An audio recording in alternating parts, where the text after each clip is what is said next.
doing something which will give us a personal benefit or a benefit to society or to the nation. We grow to maturity without maturing inwardly, without knowing what we want to do, but being forced to do something in which our heart is not. So we live in misery.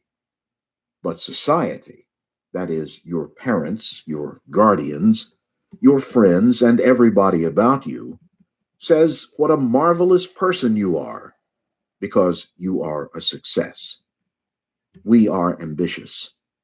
Ambition is not only in the outer world, but also in the inner world, in the world of the psyche and of the spirit. There also we want to be a success. We want to have the greatest ideals. This constant struggle to become something is very destructive. It disintegrates, it destroys. Can't you understand this urge? From there, move on. If I am jealous, can I know I am jealous or envious and not try to become non envious mentally? Jealousy is self enclosing. If I know I am jealous and watch it and let it be, then I will see that out of that something extraordinary comes.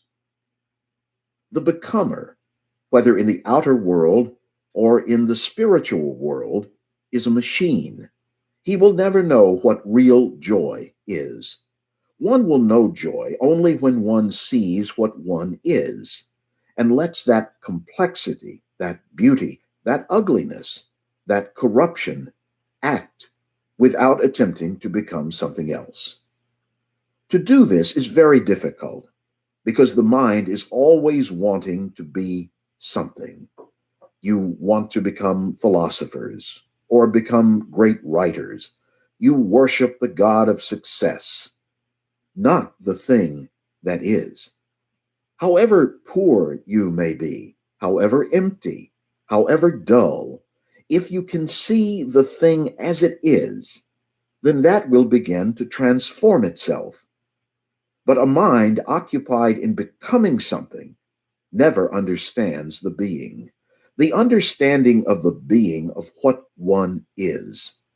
That brings an extraordinary elation, a release of creative thought, creative life. All the religious books, all our education, all our social, cultural approaches are to achieve, to become something. But that has not created a happy world. It has brought enormous misery. We live with ambition. That is our daily bread.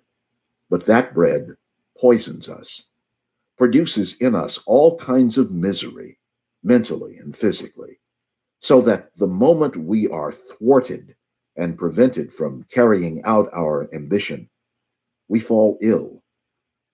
But a man who has the inward feeling of doing the thing which he loves without thinking of an end, without thinking of a result, that man has no frustrations. He has no hindrances. He is the real creator. Ambition and interest are two different things, are they not? If I am really interested in painting, if I love to paint, then I do not compete to be the best or the most famous painter. I just love painting. You may be better at painting than I, but I do not compare myself with you.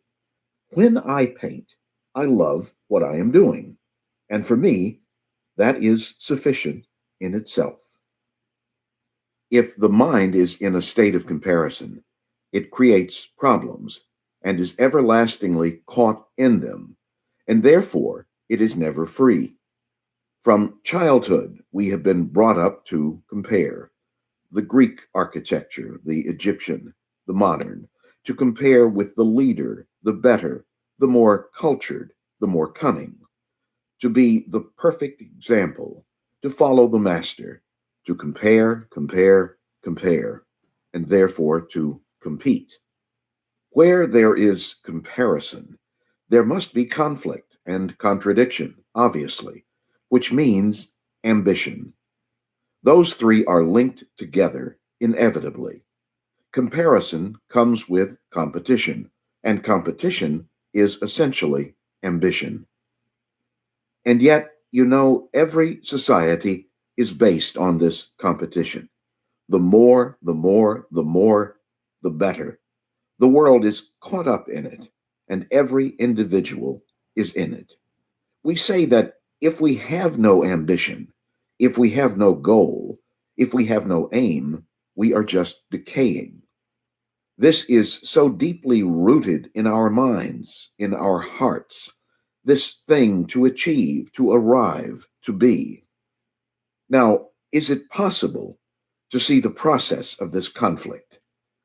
The very perception of this conflict, perceiving, seeing the very source of this conflict, not what you should do about it, has its own action. Now, do we see that? That is all I am asking. What is the good of saying it is inevitable? What will happen if I don't compete in the society which is competitive, which is ambitious, which is authoritative? What will happen to me? That is not the problem. You will answer it later.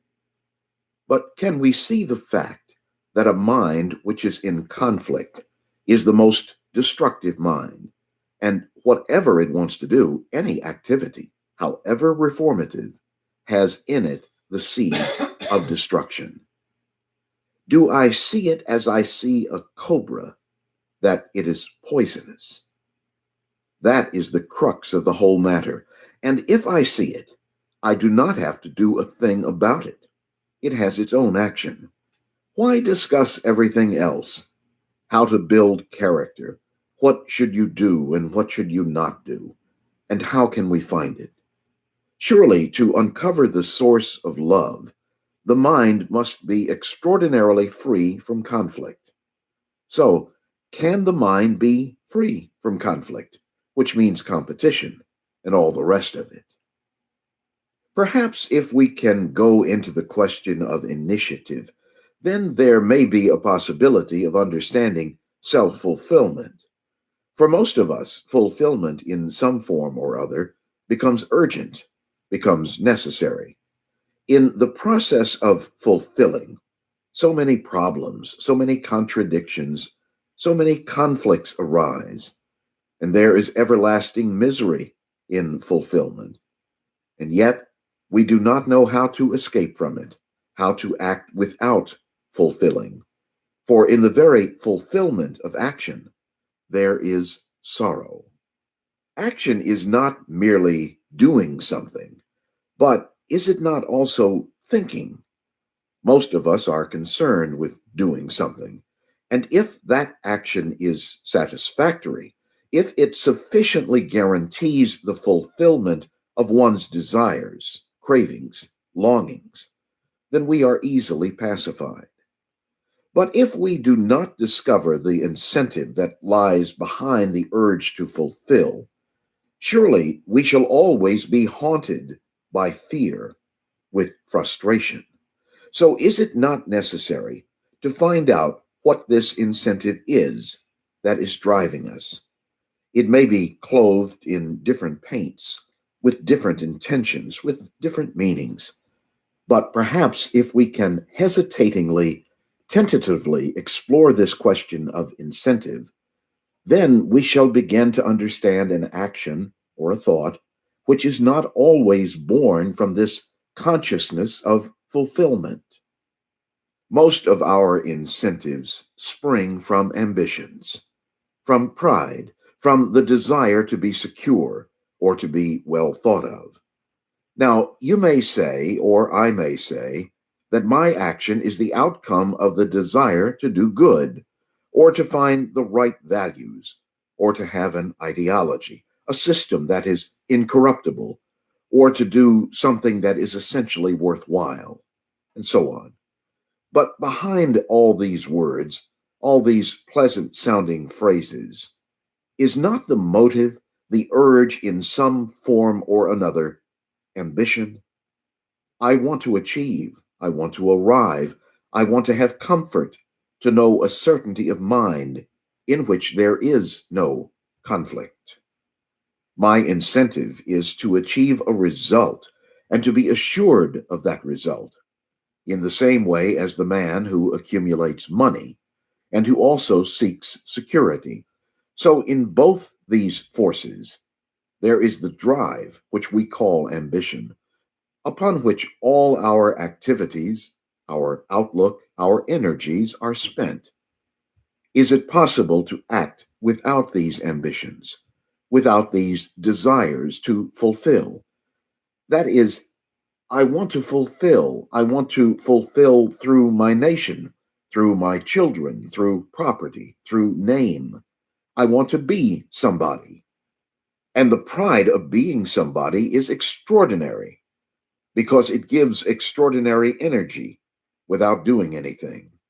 Merely the sense of being proud in itself is sufficient to keep me going, to keep me resisting, controlling, shaping. You watch your own minds in operation. You will see the activities, and you will see that behind them, however much you may cover them up with pleasant words, the drive is for fulfillment, for being somebody, to achieve a result. In this drive of ambition, there is competition, ruthlessness, and our whole structure of society is based on that.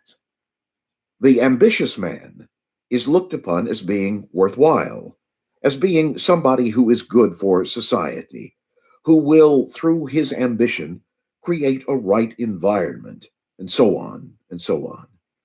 Or we condemn ambition when it is worldly. We do not condemn it when we call it spiritual. A man who has given up the world, renounced it, and is seeking, he is not condemned. Is he not also driven by ambition to be something? Every one of us is seeking fulfillment. Fulfillment through ideas, fulfillment through capacity, fulfillment through release in painting, through writing a poem, in loving, in being generous, in trying to be well thought of. So, are not all our activities the outcome of this urge to fulfill? And behind that urge is ambition. When I hear that, when I know that, and when I realize that where there is fulfillment, there must be sorrow, what am I to do? Do you follow what I mean? I realize my life is based on ambition. Though I try to cover it up, though I suffer, though I sacrifice myself for an idea, all my activities are an outlet for self fulfillment. You see me burnt out, and you set yourself to do something worthwhile. That worthwhileness is still the urge for fulfillment. This is our life. This is our constant urge, our constant pursuit, conscious as well as unconscious. When I realize this, when I know the content of all this struggle, what am I to do? This urge to fulfill is one of our most fundamental problems, is it not? This urge to fulfill is in little things and in big things. To be somebody in my house, to dominate over my wife, my children, and to submit myself in the office in order to rise, in order someday to be somebody. So that is the process of my life. That is the process of all our lives. Then how is such a mind to put aside the desire for fulfillment? How am I to free myself from ambition? I see that ambition is a form of self fulfillment.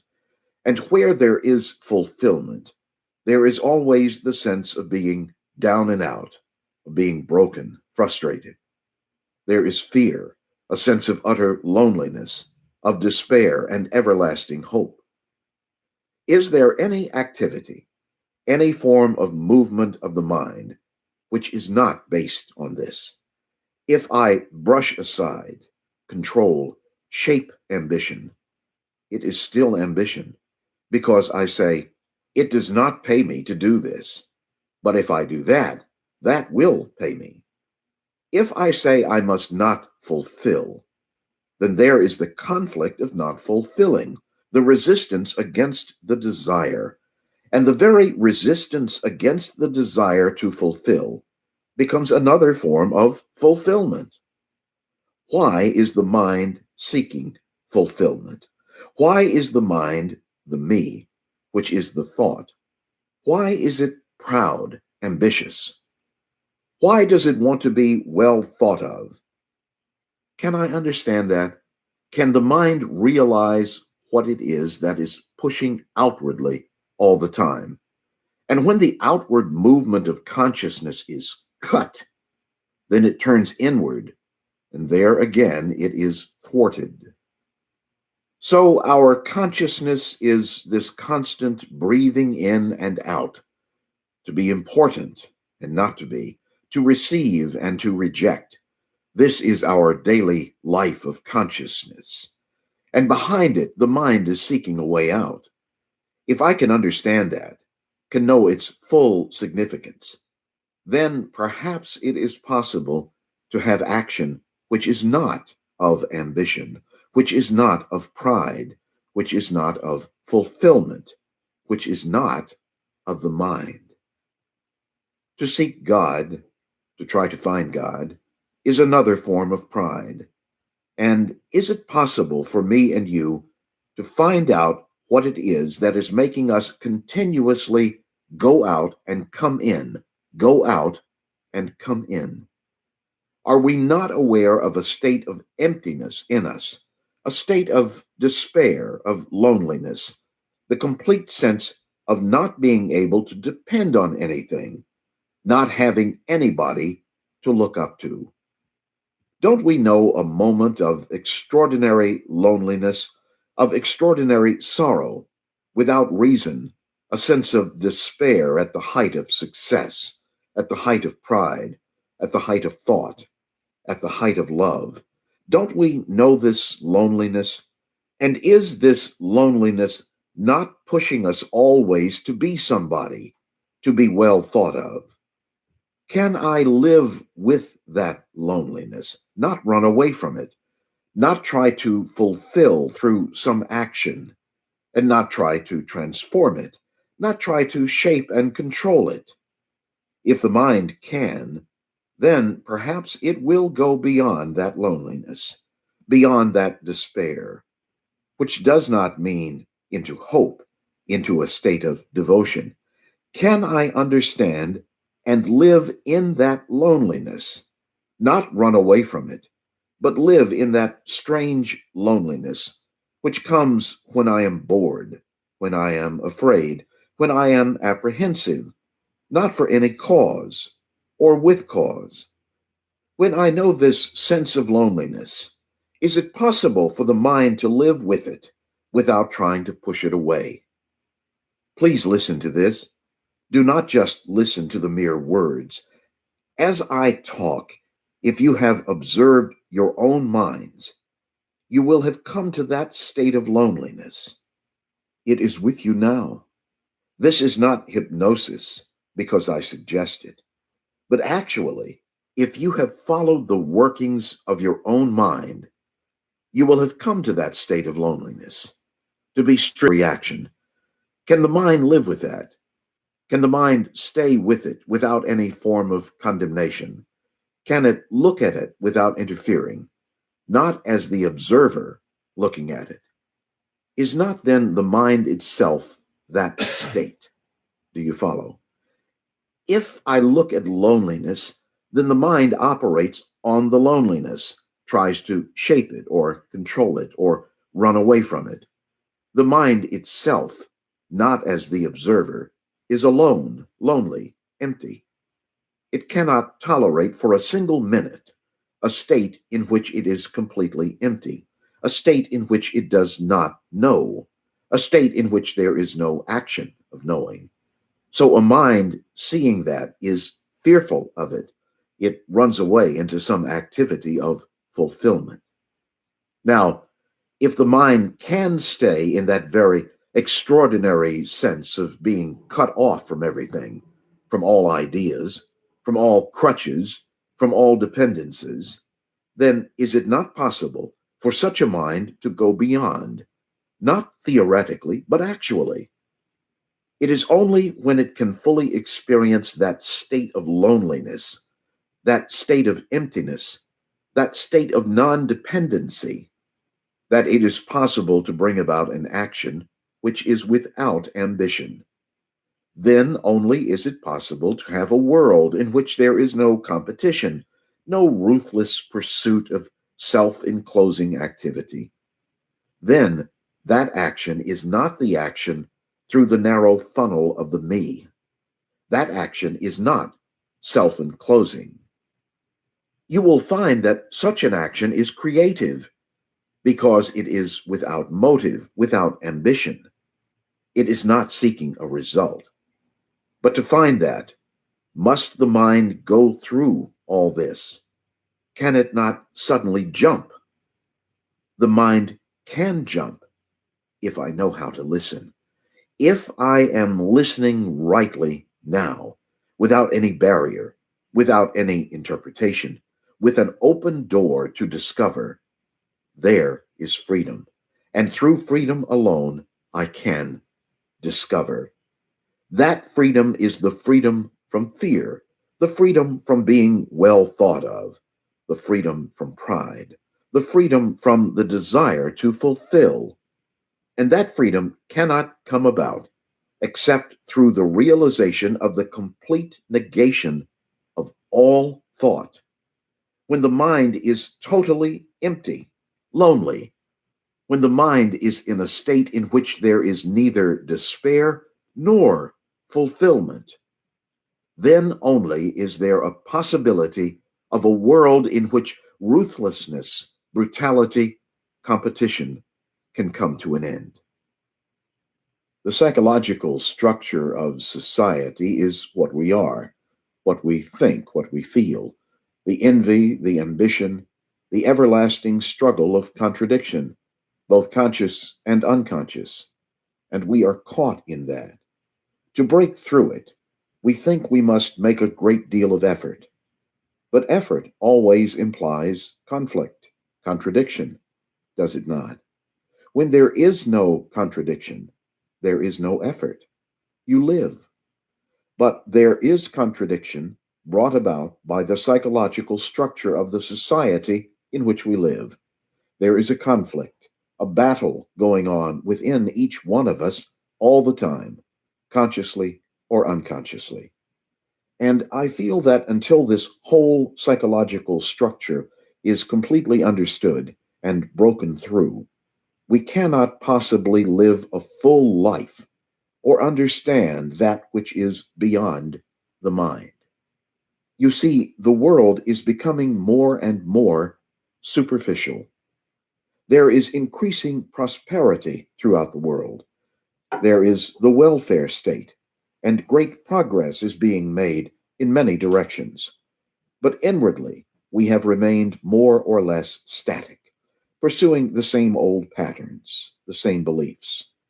We may alter our dogmas occasionally to suit circumstances, but we are living our lives very superficially.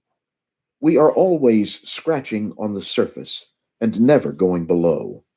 And however superficially clever we are, however much knowledge or information we may have about so many things, until we alter completely, deep down, the whole psychological structure of our being, I don't see how we can be free and so be creative. So I would like to consider with you this evening how to bring about a revolution, a psychological revolution, without effort. I am using the word effort in the sense of striving, trying to achieve or become something, of a mind that is caught in contradiction, that is struggling to overcome, to discipline, to conform, to adjust, to bring about a change within itself. I am using the word effort to cover all that. Now, is it possible to bring about a total revolution without effort, not only in the conscious mind, but also deep down in the unconscious. For when we make an effort to bring about a psychological revolution within ourselves, it implies pressure, influence, a motive, a direction, all of which is the result of our conditioning. Our conditioning, conscious and unconscious, is very deep and heavy, is it not? We are Christians, Hindus, Englishmen, Frenchmen, Germans, Indians, Russians. We belong to this or that church with all its dogmas, to this or that race with its burden of history. Superficially, our minds are educated. The conscious mind is educated according to the culture we live in. And from that, one can perhaps disentangle oneself fairly easily. It is not too difficult to put aside being an Englishman, an Indian, a Russian, or whatever one happens to be, or to leave a particular church or religion. But it is much more difficult to uncondition the unconscious, which plays a far greater part in our life than the conscious mind. The training of the conscious mind is useful and necessary as a means of earning a livelihood or to perform a certain function, which is what our education is mostly concerned about. We are trained to do certain things, to function more or less mechanically in a certain way. That is our superficial education. But inwardly, unconsciously, deep down, we are the result of many thousands of years of man's endeavor. We are the sum total of his struggles, his hopes, his despairs, his everlasting search for something beyond. And this piling up of experience is still going on within us. To be aware of that conditioning and to be free of it demands a great deal of attention. But to go very deeply into oneself, one must obviously be free of ambition, of competition, of envy, greed. And that's a very difficult thing to do because envy, greed, and ambition are the very substance of the psychological social structure of which we are a part. Living as we are in a world made up of acquisitiveness, ambition, competition, to be entirely free of these things and yet not be destroyed by the world is really the problem. If one observes, one is aware of how rapidly knowledge and technology are advancing in the world. Man will soon be able to go to the moon. Computers are taking over, and we ourselves are becoming more and more like machines, more and more automatic. Many of us go to the office day after day and are thoroughly bored with what we are doing. So we seek to escape from that boredom. And religion is a marvelous escape. Or we turn to various forms of sensation and to drugs in order to feel more, to see more. This is going on throughout the world. We are in perpetual conflict, not only with ourselves, but with others. All our relationships are based on conflict, on possession, on acquisitiveness, on force. And when the mind is caught in such conflict, in such despair and anxiety, I don't see how one can go very far. But one has to go far. One has to destroy the whole psychological structure of society within oneself, destroy it completely. That is really the crux of our existence. Because we do lead a most superficial life, and we try to penetrate deeply by reading, by acquiring knowledge, by gaining more and more information. But all knowledge, all information is always on the surface. So the question really is, how is one to live in this world without bringing about conflict outwardly and especially inwardly? Because the inward conflict dictates the outward conflict. Only a mind that is really free of conflict at every level, because it has no psychological problems of any kind, only such a mind can find out if there is something beyond itself. Essentially, our problem is not how to make more money, or how to stop the hydrogen bomb, or whether to join the common market. Such problems are not very deep. They will be shaped and controlled by economic factors, by historical events, and by the innumerable pressures of sovereign governments, of societies and religions. What matters is to be capable of abstracting oneself from all that, not by withdrawing, not by becoming a monk or a nun, but by actually understanding its whole significance. One has to find out for oneself if it is at all possible to be completely free from the psychological structure of society, which is to be free of ambition. I say it is entirely possible, but it is not easy. It is a very difficult thing to be free of ambition. Ambition implies the more. The more implies time, and time means arriving, achieving. To deny time is to be free of ambition. I am not talking of chronological time. That you can't deny, for then you will miss your bus. But the psychological time which we have created for ourselves in order to become something inwardly, that you can deny, which means really to die to tomorrow without despair. You know, there are clever people, intellectuals, who have examined the outward processes of man. They have examined society with its endless wars. They have examined the churches with their beliefs, dogmas, saviors. And after doing so, they are in despair. Out of despair, they have contrived a philosophy of accepting the immediate, of not thinking about tomorrow, but living as completely as possible in the now. I don't mean that at all. That's very easy. Any materialistic, shallow person can do it, and he doesn't have to be very clever. And that's what most of us do, unfortunately. We live for today, and today is extended into many tomorrows.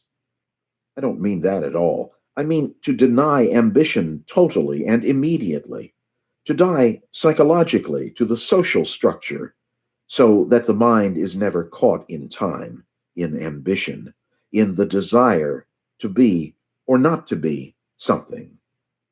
You know, death is a marvelous thing, and to understand death requires a great deal of insight. To die to ambition naturally, without effort, to deny envy. Envy implies comparison, success, the pursuit of the more. You have more and I have less. You have a great deal of knowledge and I am ignorant. Can one end this process totally, instantly? One can end it. One can die totally to envy, ambition, competition, only when one is capable of looking at it without any distortion. There is distortion as long as there is motive. When you want to die to ambition in order to be something else, you are still ambitious. That's not dying at all.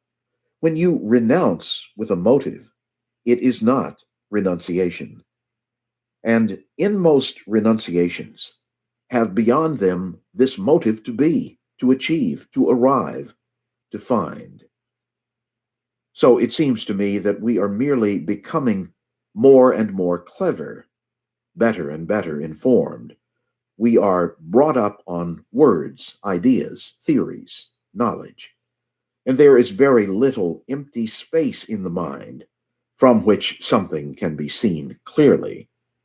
It is only the empty mind that can see clearly. not the mind that's crammed with a lot of information and knowledge, nor the mind that's incessantly active, seeking, achieving, demanding. But a mind that's empty is not just blank. To be aware of an empty mind is extraordinarily difficult, and only in that emptiness is there understanding. Only in that emptiness is there creation. To come to that state of emptiness, one has to deny the whole social structure, the psychological structure of ambition, prestige, power. It is comparatively easy for older people not to be ambitious, to deny power and position. But such denials are very superficial. That's why it is so important to understand the unconscious. To understand the unconscious, that which is hidden and which you don't know, you cannot examine it with a positive, educated, analyzing mind. If you examine the unconscious by the conscious process of analysis, you are bound to create conflict. Do please understand this. It is not very complicated. Our approach to any deep psychological problem is always a positive one. That is, we want to get at it. We want to control or resolve the problem. So we analyze it, or we pursue a particular system in order to understand it. But you can't understand something which you don't know by means of what you already know. You can't dictate what it should or should not be. You must approach it with empty hands. And to have empty hands, or an empty mind, is one of the most difficult things to do. Our minds are so full of the things that we have known. We are burdened with our memories, and every thought is a response of those memories. With positive thought, we approach that which is not positive, the hidden, the unconscious. Now, if without any idea, without expecting to be told how, you can simply listen to what is being said, then I think you will find that you are able to approach the unconscious, which has such power, such an extraordinary drive, compulsion, without creating contradiction, and therefore without effort. You don't have to accept my word for this, and I hope you won't, for then you would make me your authority, which would be a most ugly thing to do. There is the unknowable, something far beyond the mind, beyond all thought. But you cannot possibly approach it with all your knowledge and memories, with the scars of experience, the weight of anxiety, guilt, fear. And you cannot get rid of these things by any effort whatsoever. You can be free of them only by listening to every thought and every feeling without trying to interpret what you hear. Just listen, just observe and be attentive out of emptiness. Then you can live in this world untouched by its hatred, its ugliness, its brutality. You can function as a clerk, as a bus driver, as a bank manager, or what you will, without being caught in status. But the moment you bring to that function the psychological factors of ambition, authority, power, prestige, you cannot live in this world without everlasting sorrow. Most of us really know all this. One doesn't need at all to listen to a talk of this kind. We know well enough that this is a terrible, brutal, ugly world where every religion, every political faction is trying to shape man's thought, where the welfare state is making us more and more comfortable, dull, stupid, because we have used conflict as a means of becoming outwardly clever, bright. But inwardly, we have not changed at all. We are carrying on as we have been for centuries, fearful, anxious, guilty, seeking power, seeking sex. We are perpetuating what is animalistic, which means that we are still functioning within the psychological structure of society. The question is how to break that structure totally, how to destroy it completely and be out of it without going insane and without becoming a monk, a nun, or a hermit. That structure can only be broken immediately. There is no time in which to do it. Either you do it immediately or never. Anger. Even at that altitude, the heat was penetrating. The window panes felt warm to the touch. The steady hum of the plane's motor was soothing, and many of the passengers were dozing. The earth was far below us, shimmering in the heat, an unending brown with an occasional patch of green. Presently we landed, and the heat became all but unbearable. It was literally painful, and even in the shade of a building, the top of one's head felt as if it would burst. The summer was well along, and the country was almost a desert. We took off again, and the plane climbed, seeking the cool winds. Two new passengers sat in the opposite seats, and they were talking loudly. It was impossible not to overhear them. They began quietly enough, but soon anger crept into their voices, the anger of familiarity and resentment. In their violence, they seemed to have forgotten the rest of the passengers. They were so upset with each other that they alone existed and no one else. Anger has that peculiar quality of isolation. Like sorrow, it cuts one off, and for the time being, at least, all relationship comes to an end. Anger has the temporary strength and vitality of the isolated. There is a strange despair in anger, for isolation is despair. The anger of disappointment, of jealousy, of the urge to wound gives a violent release whose pleasure is self justification. We condemn others, and that very condemnation is a justification of ourselves. Without some kind of attitude, whether of self righteousness or self abasement, what are we? We use every means to bolster ourselves up, and anger, like hate, is one of the easiest ways. Simple anger, a sudden flare up which is quickly forgotten, is one thing. But the anger that is deliberately built up, that has been brewed, and that seeks to hurt and destroy, is quite another matter. Simple anger may have some physiological cause, which can be seen and remedied, but the anger that is the outcome of a psychological cause is much more subtle and difficult to deal with. Most of us do not mind being angry. We find an excuse for it. Why should we not be angry when there is ill treatment of another or of ourselves? So we become righteously angry. We never just say we are angry and stop there. We go into elaborate explanations of its cause. We never just say that we are jealous or bitter, but justify or explain it.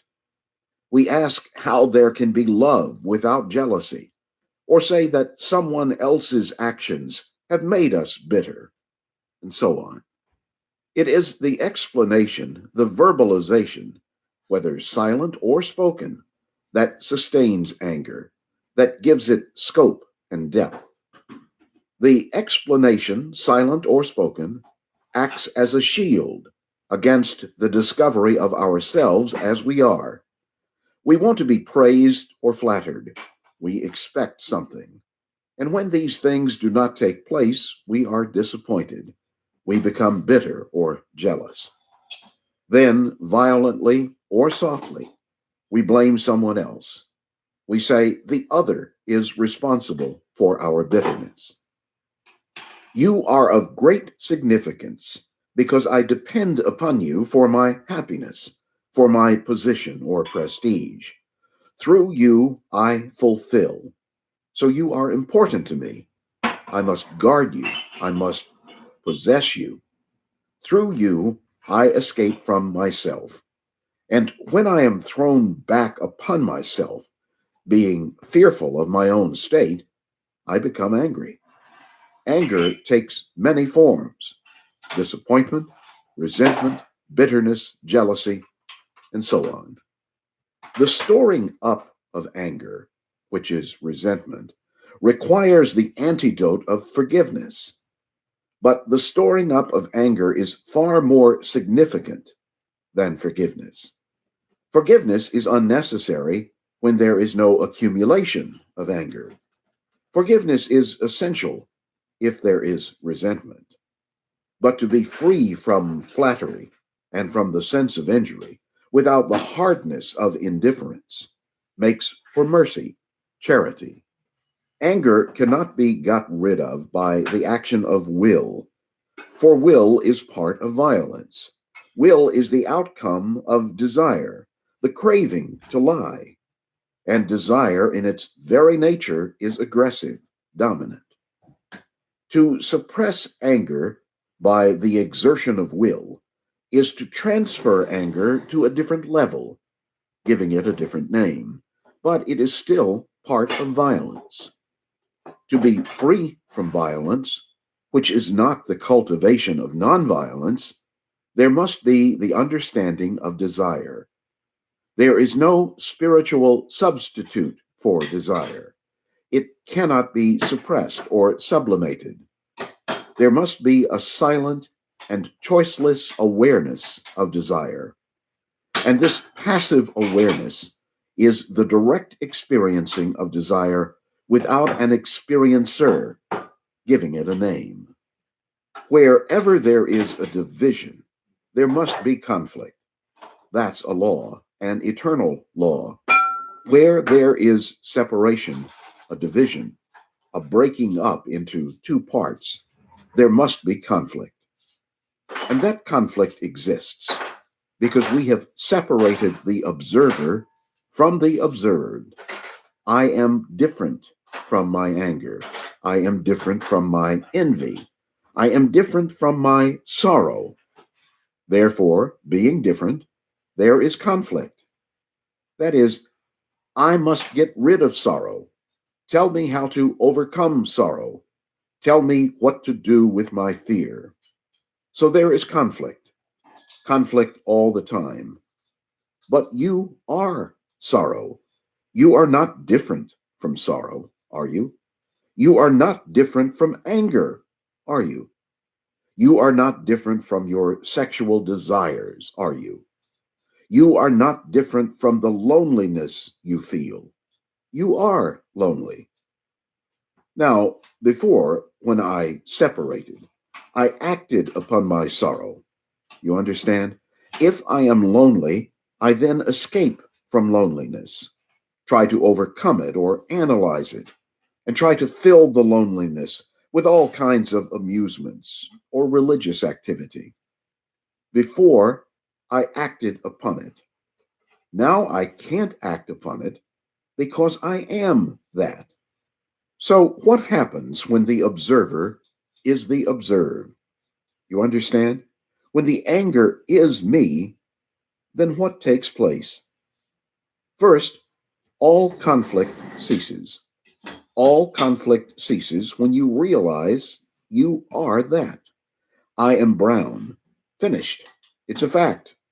Light brown or dark brown or purple or whatever color it is. So you eliminate altogether this divisive process which brings conflict in yourself. The fact is, I am anger. I am jealous. I am lonely. Why do we make that into an idea, make an abstraction of it? Is it easier to make an abstraction rather than to face the fact? Because then I can play with the idea. I say, yes, this is a good idea. This is a bad idea. But when there is no abstraction, but the fact, then I have to deal with it. Fear, pleasure, sorrow, thought, and violence are all interrelated. Most of us take pleasure in violence, in disliking somebody, hating a particular race or group of people, having antagonistic feelings toward others. But in a state of mind in which all violence has come to an end, there is a joy which is very different from the pleasure of violence, with its conflicts, hatreds, and fears. Can we go to the very root of violence and be free from it? Otherwise, we shall live everlastingly in battle with each other. If that is the way you want to live, and apparently most people do, then carry on. If you say, well, I'm sorry, violence can never end, then you and I have no means of communication. You have blocked yourself. But if you say there might be a different way of living, then we shall be able to communicate with each other. So let us consider together, those of us who can communicate, whether it is at all possible, totally, to end every form of violence in ourselves and still live in this monstrously brutal world. I think it is possible. I don't want to have a breath of hate, jealousy, anxiety, or fear in me. I want to live completely at peace, which doesn't mean that I want to die. I want to live on this marvelous earth, so full, so rich, so beautiful. I want to look at the trees, flowers, rivers, meadows, women, boys, and girls, and at the same time live completely at peace with myself and with the world. What can I do? If we know how to look at violence, not only outwardly in society, the wars, the riots, the national antagonisms and class conflicts, but also in ourselves, then perhaps we shall be able to go beyond it. Here is a very complex problem. For centuries upon centuries, man has been violent. Religions have tried to tame him throughout the world, and none of them have succeeded. So, if we are going into the question, we must, it seems to me, be at least very serious about it, because it will lead us into quite a different domain. But if we want merely to play with the problem for intellectual entertainment, we shall not get very far. You may feel that you yourself are very serious about the problem, but that as long as so many other people in the world are not serious and are not prepared to do anything about it, what is the good of your doing anything? I don't care whether you take it seriously or not. I take it seriously. That is enough. I am not my brother's keeper. I, myself, as a human being, feel very strongly about this question of violence, and I will see to it that in myself I am not violent. But I cannot tell you or anybody else, don't be violent. It has no meaning unless you yourself want it. So if you yourself really want to understand this problem of violence, let us continue on our journey of exploration together. Is this problem of violence out there or here? Do you want to solve the problem in the outside world, or are you questioning violence itself as it is in you? If you are free of violence in yourself, the question is, how am I to live in a world full of violence, acquisitiveness, greed, envy, brutality? Will I not be destroyed? That is the inevitable question, which is invariably asked. When you ask such a question, it seems to me you are not actually living peacefully. If you live peacefully, you will have no problem at all. You may be imprisoned because you refuse to join the army, or shot because you refuse to fight. But that is not a problem. You will be shot. It is extraordinarily important to understand this. We are trying to understand violence as a fact, not as an idea, as a fact which exists in the human being, and the human being is myself. And to go into the problem, I must be completely vulnerable, open to it. I must expose myself to myself, not necessarily expose myself to you, because you may not be interested, but I must be in a state of mind that demands to see this thing right to the end, and at no point stops and says, I will go no further. Now, it must be obvious to me that I am a violent human being. I have experienced violence in anger, violence in my sexual demands, violence in hatred, creating enmity, violence in jealousy, and so on. I have experienced it. I have known it. And I say to myself, I want to understand this whole problem, not just one fragment of it expressed in war, but this aggression in man, which also exists in the animals, and of which I am a part. Violence is not merely killing another. It is violence when we use a sharp word, when we make a gesture to brush away a person, when we obey because there is fear. So violence isn't merely organized butchery in the name of God, in the name of society or country. Violence is much more subtle, much deeper, and we are inquiring into the very depths of violence. When you call yourself an Indian or a Muslim or a Christian or a European or anything else, you are being violent. Do you see why it is violent? Because you are separating yourself from the rest of mankind. When you separate yourself by belief, by nationality, by tradition, it breeds violence. So a man who is seeking to understand violence does not belong to any country, to any religion, to any political party or partial system. He is concerned with the total understanding of mankind. There are two primary schools of thought with regard to violence. One which says violence is innate in man, and the other which says violence is the result of the social and cultural heritage in which man lives. We are not concerned with which school we belong to. It is of no importance. What is important is the fact that we are violent, not the reason for it. One of the most common expressions of violence is anger. When my wife or sister is attacked, I say I am righteously angry. When my country is attacked, my ideas, my principles, my way of life, I am righteously angry. I am also angry when my habits are attacked, or my petty little opinions. When you tread on my toes or insult me, I get angry. Or if you run away with my wife and I get jealous, that jealousy is called righteous because she is my property. And all this anger is morally justified. But to kill for my country is also justified.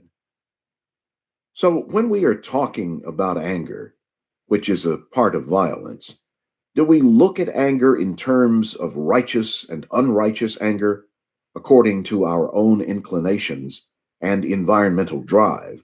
Or do we see only anger? Is there righteous anger ever? Or is there only anger? There is no good influence or bad influence, only influence. But when you are influenced by something which doesn't suit me, I call it an evil influence. The moment you protect your family, your country, a bit of colored rag called a flag, a belief, an idea, a dogma, the thing that you demand or that you hold, that very protection indicates anger. So, can you look at anger without any explanation or justification, without saying, I must protect my goods, or I was right to be angry, or how stupid of me to be angry? Can you look at anger as if it were something by itself? Can you look at it completely objectively, which means neither defending it nor condemning it? Can you? Can I look at you if I am antagonistic to you, or if I am thinking, what a marvelous person you are? I can see you only when I look at you with a certain care, in which neither of these things is involved. Now, can I look at anger in the same way, which means that I am vulnerable to the problem? I do not resist it. I am watching this extraordinary phenomenon without any reaction to it. It is very difficult to look at anger dispassionately because it is a part of me, but that is what I am trying to do. Here I am, a violent human being, whether I am black, brown, white, or purple. I am not concerned with whether I have inherited this violence or whether society has produced it in me. All I am concerned with is whether it is at all possible to be free from it. To be free from violence means everything to me. It is more important to me than sex, food, position, for this thing is corrupting me. It is destroying me and destroying the world, and I want to understand it. I want to be beyond it. I feel responsible for all this anger and violence in the world. I feel responsible. It isn't just a lot of words. And I say to myself, I can do something only if I am beyond anger myself, beyond violence, beyond nationality. This feeling I have that I must understand the violence in myself brings tremendous vitality and passion to find out. To investigate the fact of your own anger, you must pass no judgment on it. For the moment you conceive of its opposite, you condemn it, and therefore you cannot see it as it is. When you say you dislike or hate someone, that is a fact, although it sounds terrible. If you look at it, go into it completely, it ceases. But if you say, I must not hate, I must have love in my heart, then you are living in a hypocritical world with double standards. To live completely, fully in the moment, is to live with what is, the actual, without any sense of condemnation or justification. Then you understand it so totally that you are finished with it. When you see clearly, the problem is solved. What is analysis? Analysis is observation, isn't it? A form of observation. I watch, and watching myself, I say, I have been angry. Why have I been angry? The explanations, the cause, the justifications, all that is part of analysis, which is part of thought, isn't it? And analysis takes time. At the end of it, I say, that anger was justified, or that anger was not justified. Therefore, I must be watchful next time. I will only get angry when it is justified, righteous anger and unrighteous anger. So look what is happening. Thought is awakened to anger and watching anger. Then what takes place? The thought is the observer, isn't it? Then the observer is different from the thing which it observes, his anger.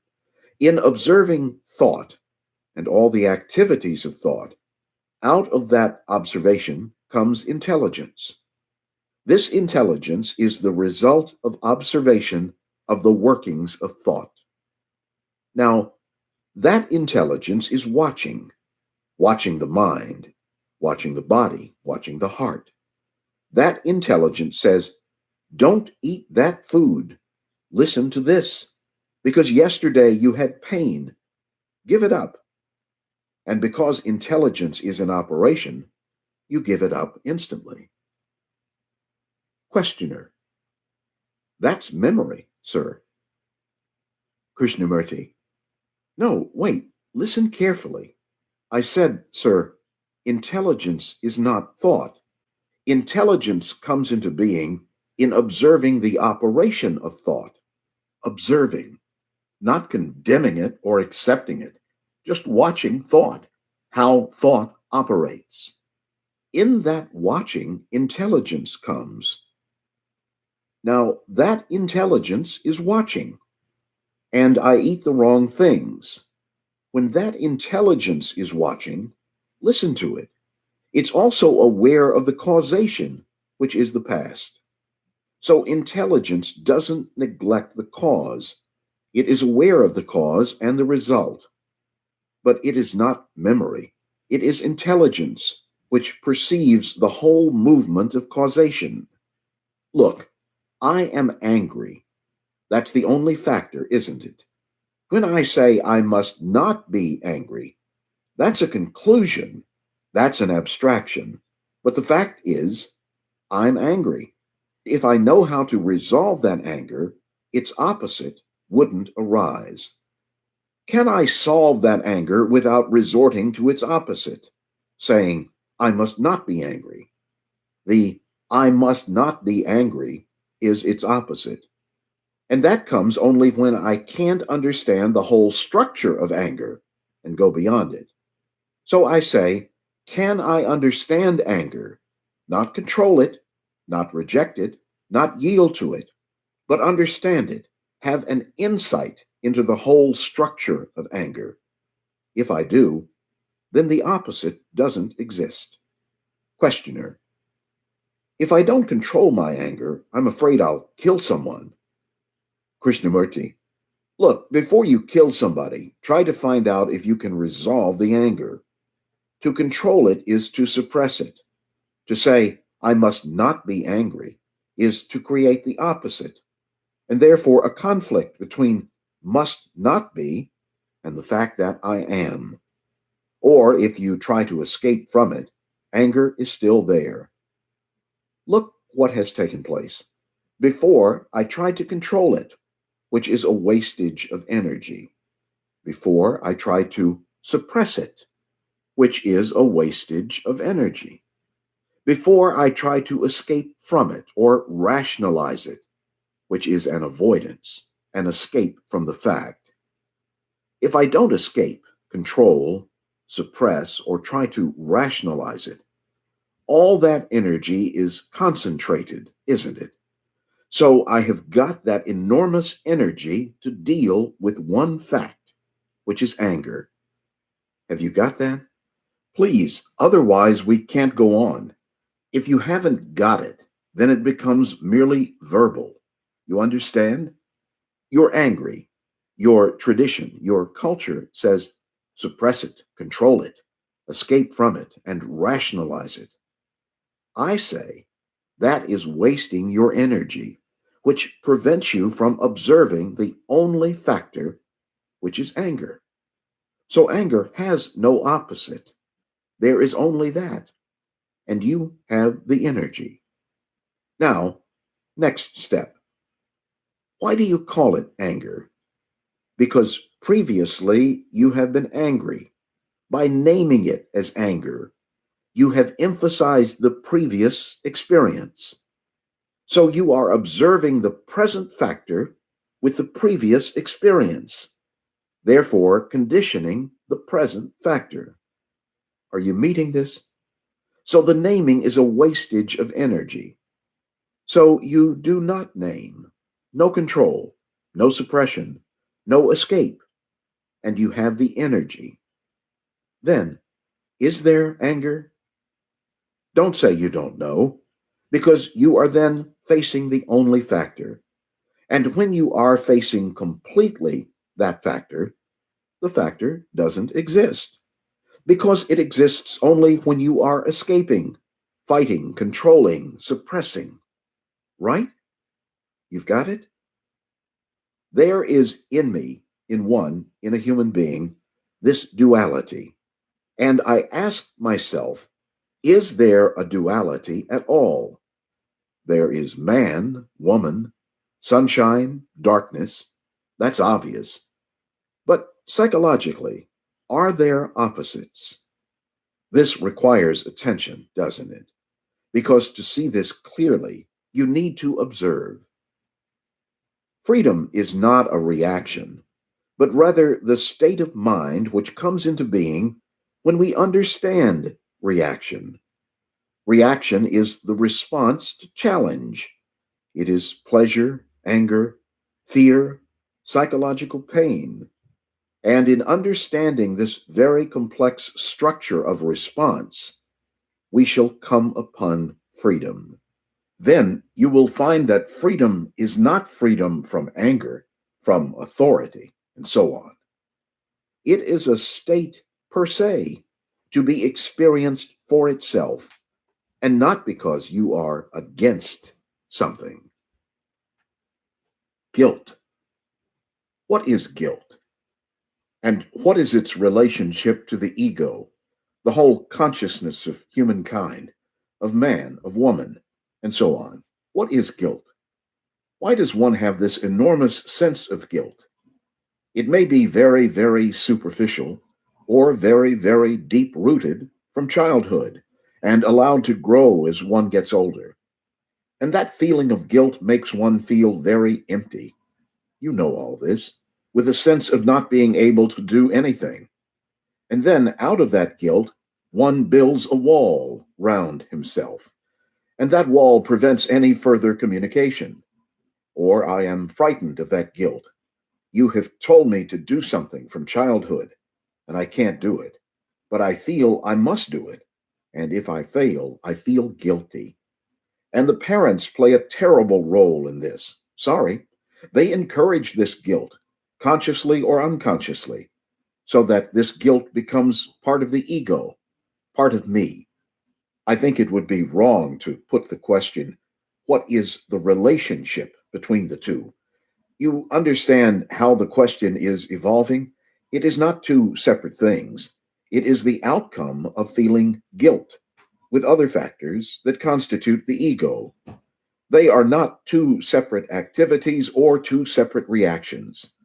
So guilt is part of the psyche, part of the ego, part of the me.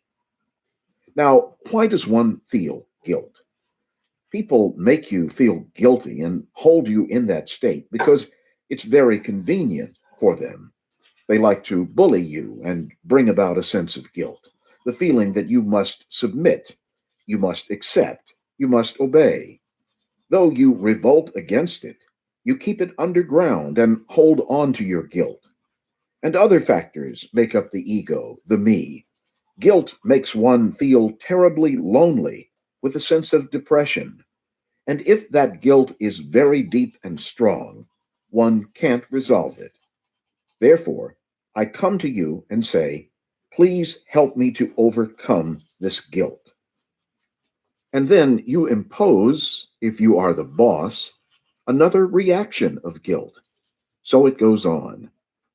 I am asking, we are asking, why does this feeling exist at all? It is encouraged, isn't it?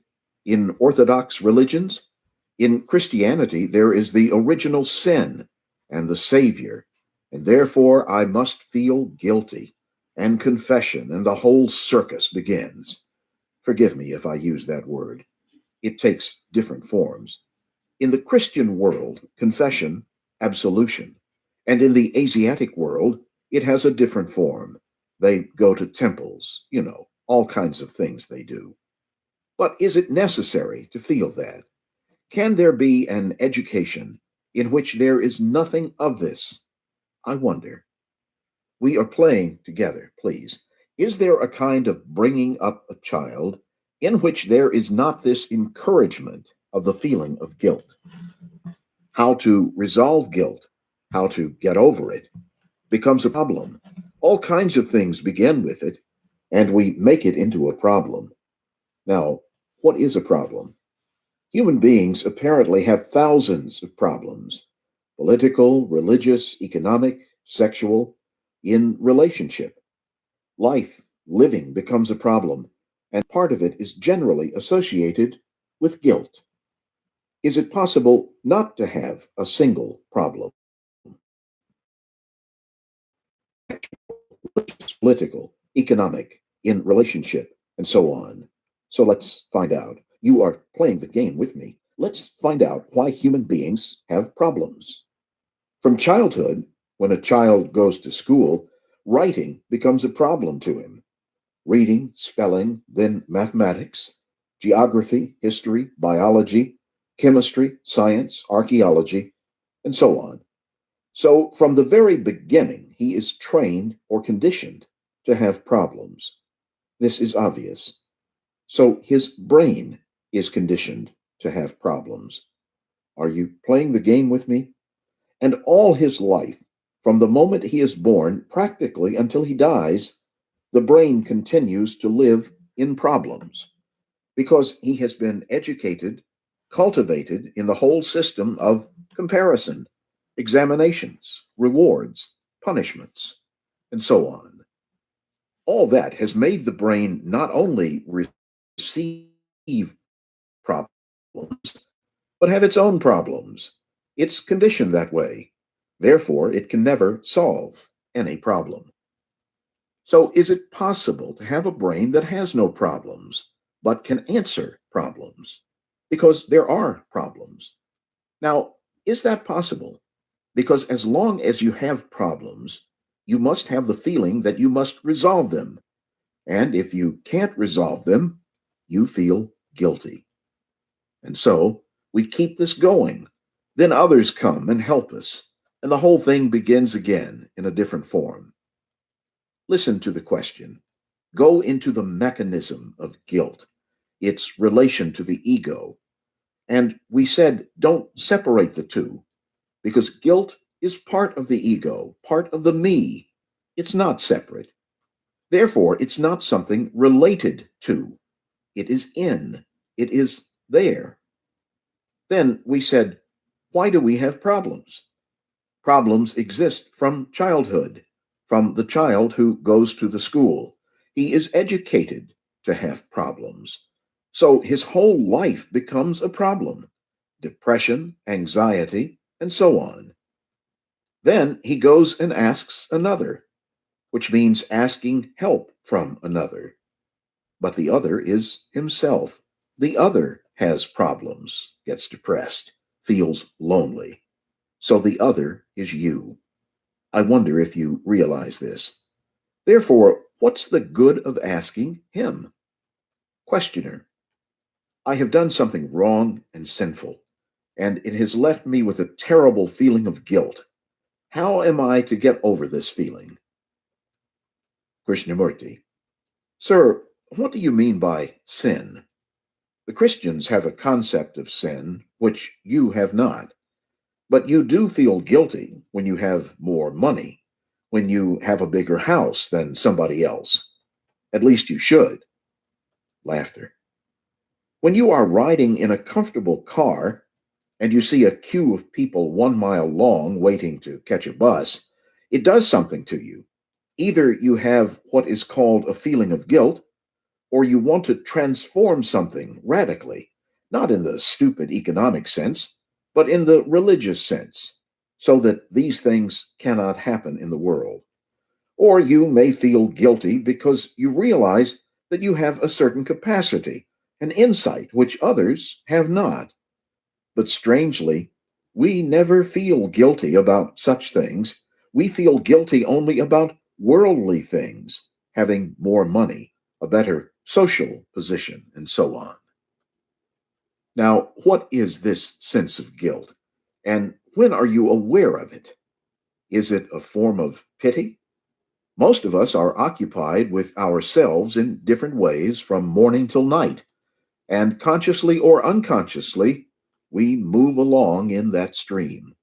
When there is a sudden challenge, that movement of self-occupation is disturbed, and then we feel guilty.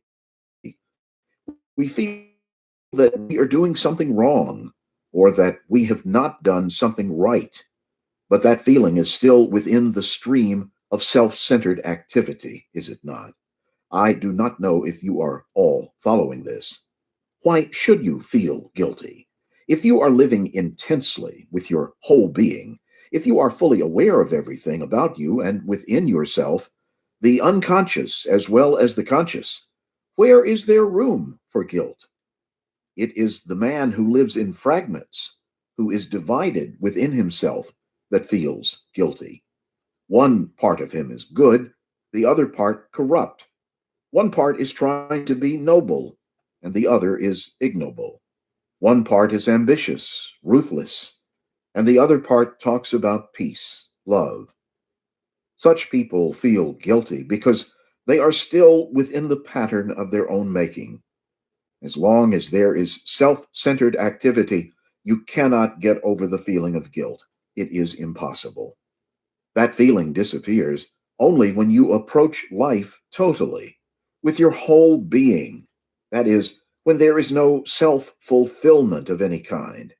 Then you will find that the sense of guilt does not exist at all because you are not thinking about yourself.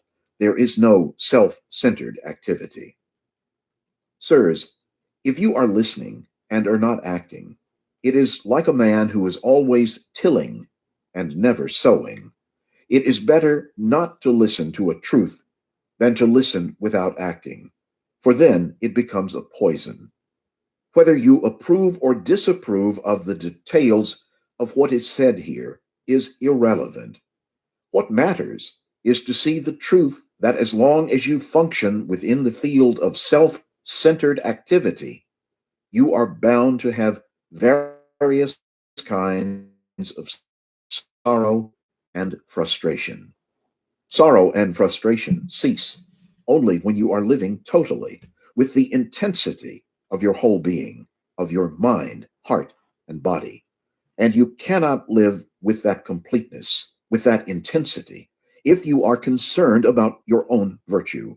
You may be free from the feeling of guilt today, but it will arise in another form tomorrow or the day after tomorrow.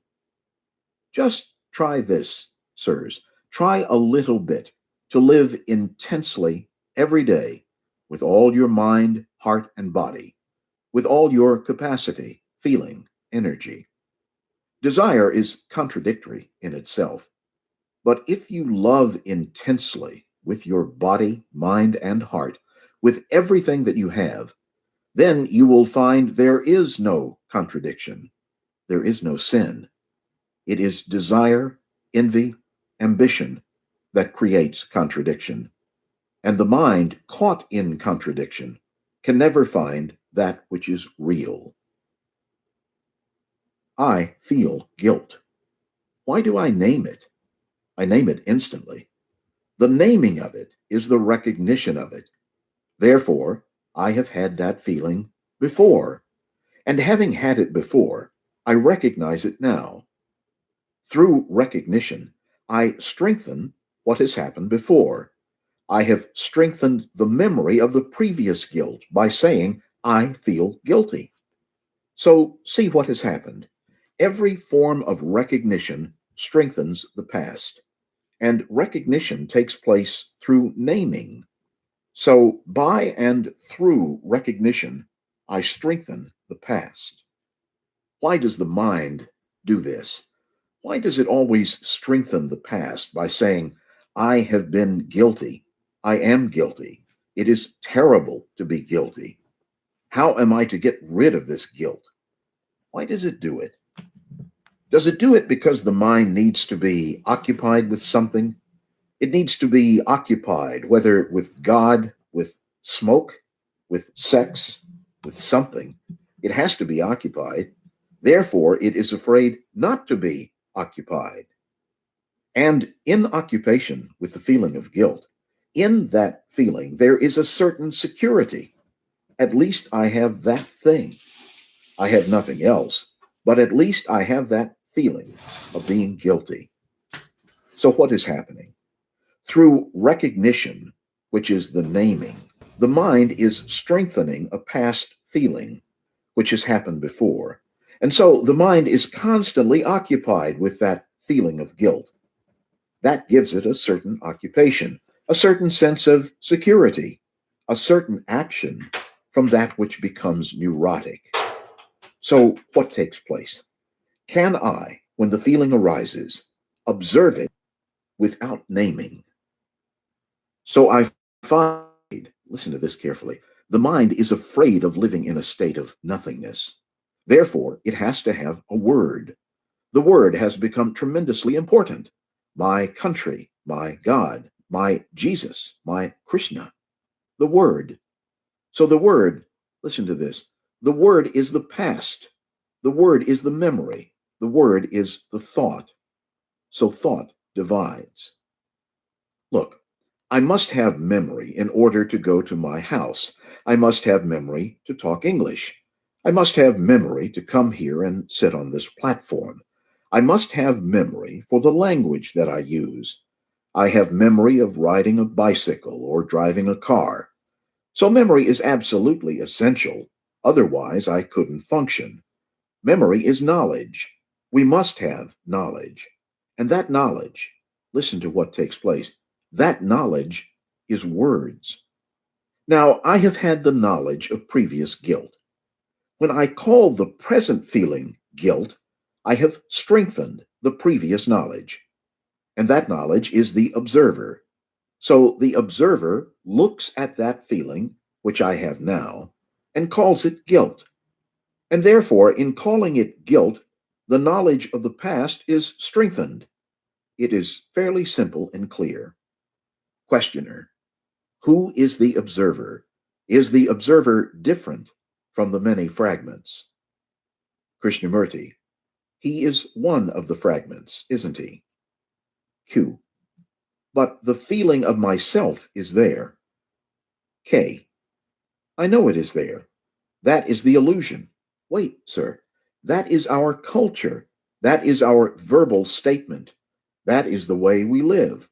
We say, I have identified myself with my country, with my God, with my flag, my politics, and so on. I have been identifying with all those. And I say, how stupid of me. That has led to a lot of mischief. Now I want to identify with myself.